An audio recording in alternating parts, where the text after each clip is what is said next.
يا اسطى حلاوة الأداء والمتعة والأجوان والسلكان اللي في فينيسيوس جونيور دي. فينيسيوس جونيور بعد ما خد الذا بيست المفروض يبقى يا معلم هو الشباك، ويا معلم أنا جاي من ذا بيست. وقص واحد والتاني وعدى الحارس والجون فاضي، وقام جاي مديها لكيليان امبابي على الجون والجون فاضي. يعني وايه يا اسطى السلكان والحلاوة دي؟ هو في كده يا اسطى؟ هو انت في كده؟ ويقول لك يا معلم اصل رودري خد الكوره عشان محترم. طب ما هو فينيسيوس محترم قبل اي حاجه كده يا معلم. في حاجه بس حبيت اوجهها للاعب، شفت يا كهربا؟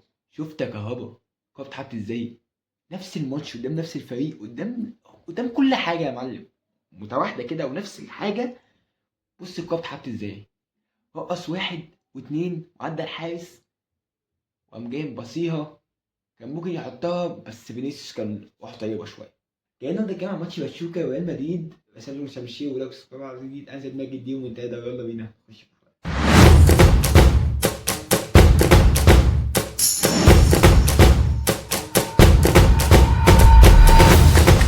طب قبل ما نتكلم عن الماتش كده فبجد شابوه، وانا غيران من منتخب المغرب. عارف ان ملوش اي حاجه بالماتش، بس يا معلم عنده ثلاثه من اللعيبه اللي كانت بتلعب النهارده وموجودين في القايمه حتى لو ما لعبوش. اولا في باتشوكا وهو الادريسي. يا معلم انت عندك الادريسي اللي انت واخده من منتخب هولندا، اللي كان مقيد في منتخب هولندا ولعب مع منتخب هولندا الناشئين. انت خدته لعب معاك، وحتى لو قعد على الدكه عندك، بس انك عندك ورقه رابحه من على الدكه زي الادريسي. ادريسي جامد قوي. ادريسي مسك اي لاعب بوتافوجو الاهلي وريال مدريد، كان فاسكيز مسكهم بهدلهم. حرفيا مسك اي باك يمين بيخش عليه بيمسحوا الاسفلت. الناحيه التانيه بقى في مدريد فعندهم اتنين، ابراهيم دياز اللي احنا كنا عارفينه، وابراهيم دياز اون فاير مع ريال مدريد. تخيل بقى يا معلم لما يروح مع المغرب. وراهم بالظبط ففي عيل اسمه يوسف خميني او اليخميني، لسه طالع من الكاستيا، تاني قايمه يخش فيها مع ريال مدريد. اول قايمه قدام ريال مايوركا نزل لعب 3 دقايق ولا 4 دقايق، وقعد على الدكه بديل لفاسكيز، اللي اعتقدش بعد اللي احنا هنقول في الحلقه ده ان هو اعتقد هيكمل كتير قوي. بس بجد الثلاثه دول ورقه رابحه للمغرب قوي، ورقه رابحه لافريقيا كلها. نقعد بقى حته الماتش. قبل ما نكمل حلاوه الماتش كده والحاجات الحلوه اللي حصلت في الماتش، عندي حاجتين نقط ضعف او نقط مش احسن حاجه في ريال مدريد هنتكلم عليهم. اول حاجه يا معلم الباك اليمين والباك الشمال. فان جارسيا، انا لو لميت ثلاثه اصحابي ما لهمش علاقه بالكوره واحد على فان جارسيا ضغطت عليه او وقفت قدامه هيغلط. فان جارسيا ممكن لو حد يزعق له شويه ممكن يقعد على الارض يعيط. فان جارسيا ما ينفعش كلاعب في ريال مدريد اساسي او تقدر تعتمد عليه في وقت اصابه مندي او في وقت اصابه اي حد. انت ممكن يعني تلعب لي كامافينجا عادي احسن من فان جارسيا. فان جارسيا حلو هجوميا بنسبه 30%، مش بنسبه 100% فوحش دفاعيا، لا هو بنسبه 30% حلو هجوميا. دفاعيا والله العظيم باتشوكا لو عندها ب 2.5 جنيه فكر كانت حرفيا هتلعب ناحيه فان جارسيا ده لحد ما نقول يا بس. فان جارسيا في الماتش كان سيء سيء قوي. من الناحيه التانيه فاسكيز اللي خدمته الكوره انه عمل بلد، انه عمل حاجه حلوه في الماتش بدل ما كنت احطه زيه زي فان جارسيا بالظبط. فما كانش فيه فرق ما بين فان جارسيا وفاسكيز كتير غير ان فاسكيز عمل بلد. فانت يا معلم فاسكيز يا ربنا يستر في الجاي، وربنا يستر اي حد يلعب غير فاسكيز بالله عليكم يا جدعان، عشان مش ناقصه شلل بقيه الموسم. النقطه التانيه هي العرضيات. العرضيات يا معلم اي عرضيه من الماتشات اللي فاتت، حتى ماتش ريفر كان اللي احنا قدمناه الثلاث اجوان جايين عرضيات. فانا مش فاهم هل هنشوف امتى العيب، او هل هنشوف امتى نقطه الضعف اللي عندنا في العرضيات. انا مش فاهم. الحاجه اللي فيها سؤال بقى قبل ما نخش في الحاجات الحلوه، ليه يا معلم انت عندك واحد سنتر باك حلو اسمه راؤول اسينسيو محدش بتشوفه وبتشوف تشاوميني، مع ان يا معلم ده مكانه. يعني انت مش جاي بتفتكس مكان جديد، ده مكانه. فانا مش فاهم ليه تشاوميني ينزل من نص ملعب ينزل سنتر باك واقول اسينسيو قاعد بره. هو انت عندك عيب في الكاستيه؟ طيب عندك مشكله مع الكاستيه ما بتحبش تلعب حد منها؟ حلاوه الماتش بقى يا معلم، شفت الثلاثيه الناعمه جدا انك انت تنفع تلعب بالثلاثه. انا شفت مبابي بيسقط نص الملعب اكتر ما شفت احمد مجدي قفشه في ماتش باتشوكا. بجد والله مبابي بيسقط نص الملعب يا معلم وينزل يستلم من نص الملعب، وحلاوه نص الملعب كده اكتر من لعيبه كتير قوي.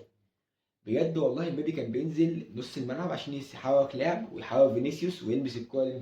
حتى الجون اللي جابه هو الناس سقط الكوره من النص، وبعد كده راح اداها لبلينجهام وجري جوه، فينيسيوس رقص الولد واداها له. حلاوه يا معلم وسلانكاتيه. بص انا بتكيف، انا مستمتع دلوقتي. وبعدين يا فينيسيوس يعني بجد والله هما فعلا ما كانش يستحقوا يدوك البالون دور خالص يا اسطى، على ايه الادب اللي بتعملها في الماتشات دي؟ دي اسمها قله ادب يا معلم. انك تمسك الوقت تضحفه النجيله، وتمسك اللعيبه تقل منها. يا عم معلم عيب عيب يا اسطى، دول لعيبه الكوره برضه وليهم اهل يسالوا عليهم. مش فاهم يا عم والله. المشكله عندي انك انت كنت بادئ من تحت وتعمل بيلدنج اب، وتحاول تعمل بيلدنج اب تنجح فيها بنسبه كبيره، لو الكوره ما راحتش فان جارسيا طبعا تنجح بيها بنسبه كبيره. على عكس يا معلم ان هم اصلا بيضغطوا عشان يمنعوك من البيلدنج اب. حرفيا في مسافه، هم بيضغطوا بخمس لعيبه، ففي مسافه انت استغلتها قوي ما بين المهاجمين والدفاع. الحته في نص الملعب دي كلها فاضيه حرفيا، لان هم بيعملوا بيلدنج اب بخمس لعيبه، في بعد كده ديستروير واحد ورا، وبعد كده الاربع مدافعين. حرفيا هم عاملين عليك هاي بريس بطريقه كبيره. انت مسافه ما بتطلع بيها انت ضربت خمس لعيبه، بقيت بتطلع بقى يا معلم عندك فينيسيوس وعندك روديجو وعندك امبابي وعندك بلينجهام وعندك فالفيردي وعندك كامافينجا. عندك كميه لعيبه قدام يا معلم، وجري بقى وفاسكيز بقى بيجي من على الجنب هنا والناحيه التانيه فران جارسيا. فانت في كميه متعه بتحصل بقى في نص الملعب. فانا مش فاهم يا معلم والله ايه الحلاوه اللي كانت في الماتش، وايه حلاوه قرايه الماتش. مش من انشيلوتي طبعا. عشان يا معلم في سؤال تاني حبيت اساله، سؤال اقول اسينسيو سالته في الاول دوت، عشان في سؤال تاني بس. انت طلعت امبابي وروديجو، ليه فينيسيوس ما بيطلعش يا معلم؟ ده فينيسيوس لسه جاي من بالون دور يا معلم. انت ليه ما حبيتش تفكر كده تطلعه، انك تطلعه عشان يريح يعني. انت اكيد هتحتاجه قدام. ليه كل مره شايفين اللي قدامنا او شايفين برشلونه بتغلط انها بتلعب يمين يمين حتى لو هي كسبانه 10؟ فاحنا ليه ما بنريحش فينيسيوس؟ وهو ده يعني محرك الفريق حرفيا، ما بنريحوش حتى واحنا كسبانين بسكور مثلا. فما فهمتهاش الصراحه التبديلات دي ومن غير ما فينيسيوس يطلع يعني. وحته بقى البدن، فانا شايفها بدن يا معلم. يعني اصلا من كتر الثقه ان هي بدن، هو فينيسيوس راح خد الكوره اصلا قبل ما الحكم يرجع يقول لك يا معلم از بيلن ريال مدريد. خد الكوره وحطها على بيلن كده، ده كان داخل يشوط اصلا فاهم. يعني اكيد الثقه دي مش نابعه من فراغ. اكيد هو يا معلم واثق من فاسكيز، قال له يا معلم لا انا متاكد ان هي بيلن 100%. فينيسيوس خد اصل هتبقى شكلها وحش قوي الصراحه.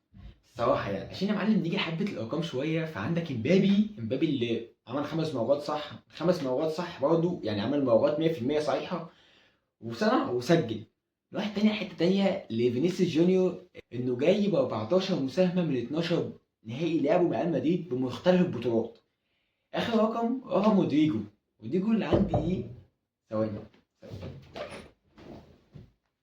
يا اتاخر والله اتاخر. ده عيش للصبح. بس اللي من فوق المدافع باتشوكا لسه جايبهولي، اما روديجو وداه يجيب عيش. ايه يا معلم الحلاوه والطعامه والجمال والمتعه دي؟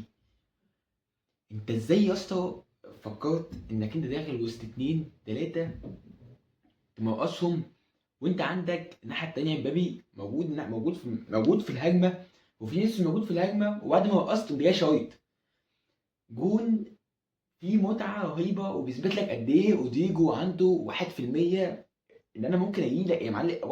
لو انت عندك شك 1% ان روديجو عنصر اساسي انك ما ينفعش تخلى عنه، ولو تخليت عنه انك هتخسر ان هو هينجح قدام. لا يا معلم روديجو واثق، واحنا كلنا واثقين ان روديجو هينجح قدام. ما ينفعش انك تبقى روديجو. معلومه بس احب اوضحها لك كده، ان فينيسيوس كان جاي بوتنشال للقدام، روديجو كان جاي هو اللي هيلعب اصلا. يعني روديجو كان جاي انا يا معلم النجم اللي جاي، وفينيسيوس ده ممكن نجيب صفقة ممكن تنجحنا. شوف بقى ايه اللي حصل ورجع تاني كده، رجع التاريخ من الاول. شوف بقى فينيسيوس عمل ايه وروديجو عمل ايه، وقول لي مين اللي كان بوتنشال ومين اللي كان جاي فعلا نجم. روديجو يا معلم من الارقام اللي احنا قلناها برضو، ان روديجو جايب 4 اجوان في اخر 5 نهائيات مع ريال مدريد. فرقم برضو رقم مش قليل. يعني رقم روديجو مع ريال مدريد في 5 نهائيات جايب 4 اجوان، رقم مش قليل خالص. منتخب المغرب عنده 3 من نجوم الانتر كونتيننتال، واعتقد منتخب المغرب داخل باكتساح الفتره الجايه، وريال مدريد هيفوق قوي بعد البطوله اللي خدها. بس قبل كومنتس عن شاي ودايركت سبسكرايب على جديد. انا زيد ماجد دي ومنتدى، ويلا بينا سلام. مسكوا الختام مسكوا الختام مسكوا الختام مسكوا الختام.